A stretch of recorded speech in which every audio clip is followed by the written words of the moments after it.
আপনার ছেলে আমার সাথে কি করছে জানেন? একটু আগে ঘরের মধ্যে আমার হাত চেপে ধরছে। আরো কি করছে জানেন? আজকে রাতটা তুই কষ্ট করে সোফায় ঘুমা, আর টস্কর করলে একদম গলায় পাড়া দিবি। যা রুমে যাই। এখন তোর বিয়ে হয়েছে না, এখন কিন্তু আমার সাথে কাজে সাহায্য করতে হইবে। চা বানানো থেকে শুরু করে রান্না বান্না সবকিছুতে আমরা সাহায্য করবো। আন্টি আমি চা বানাতে জানি না। কি আমার আবার আন্টি দেখছিস?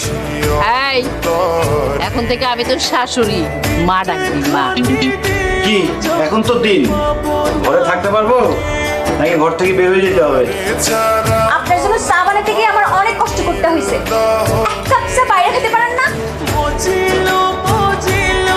আপনার কারণে আমার শাড়িটা নষ্ট হয়ে গেছে। বের হন, আমি শাড়ি চেঞ্জ করবো। শাড়ি চেঞ্জ করো, আমি বসে বসে সিস খাই আর দেখি। কি? আপনি এখানে কি করতেছেন? স্যার আপনি যান, বাইরে যান। এদিকে আসো। তুমি এই কার সাথে আমারে বিয়ে দিছো? ও তো একটা বজ্জাত লোক, খারাপ মানুষ। কেন কি করছে? কি করছে না? আমার গায়ে চা পড়ছিল। আমি ওনারা কইছি যে আমি শাড়ি চেঞ্জ করবো, আপনি বাইরে যান। উনি কই না আমি বাইরে যাবো না, আমি তোমার দেখবো। এটা কোনো ভালো মানুষের কাজ? আস্তে আম্মা আছে, শুনলে মানুষ সব চাইবো। আরে বলো, সে তো স্বামী না, স্বামী তো এরকম করতেই পারে। আপনি আমার ওয়াশরুমে কি করতেছেন? আপনি অন্য ওয়াশরুমে যান। যান, বের হন। ঠিক আছে, আমি অন্য ওয়াশরুমে যাব, কিন্তু কিভাবে যাব? আমি তো কিছু নিয়ে ঢুকি নাই, আমার বাজে অবস্থা দেখে ফেলবে না? প্লিজ আমাকে এবারের মতো রক্ষা করো। আপা, আপা তুমি আসছো? আপা তুমি আমার কার লোকে বিয়ে দিছো কও? এই ছেলে ভালো না। আমার কি কি অবস্থা করছে দেখো। এই বাবার সামনে এগুলো কি বলতেছিস পাগলের মতো? বাবার জানা দরকার। আব্বা তুমি আমার যার লোকে বিয়ে দিছো, এই ছেলেটা ভালো না, চরিত্রহীন। জানো ও আমার দেখলেই খালি আজে বাজে কথা কয়। আর একটু আগে কি করছে জানো? আমি ওয়াশরুমে ছিলাম, আমার হঠাৎ করে এসে জড়া ধরছে। তারপর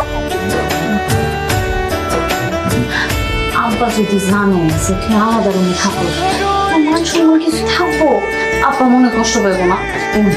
শুনলে আচ্ছা ঠিক আছে, তোমার ভাইরে কও বালিশটা মাঝখানে দিতে। বালিশ যদি মাঝখানে না দেয় আমি এখানে থাকবো না।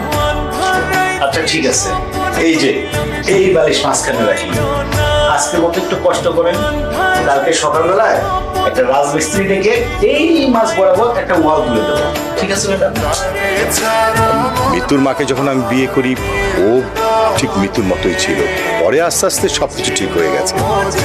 তারপরে 5 বছর হলো আপনার এই মেয়েটাকে আমার ছেলের বউ করে ঘরে তুলে নিয়েছি। এখন তো আপনার এই মেয়ে মৃত্যুকে দেখাশোনা করছে, সন্তানের মতো পালছে।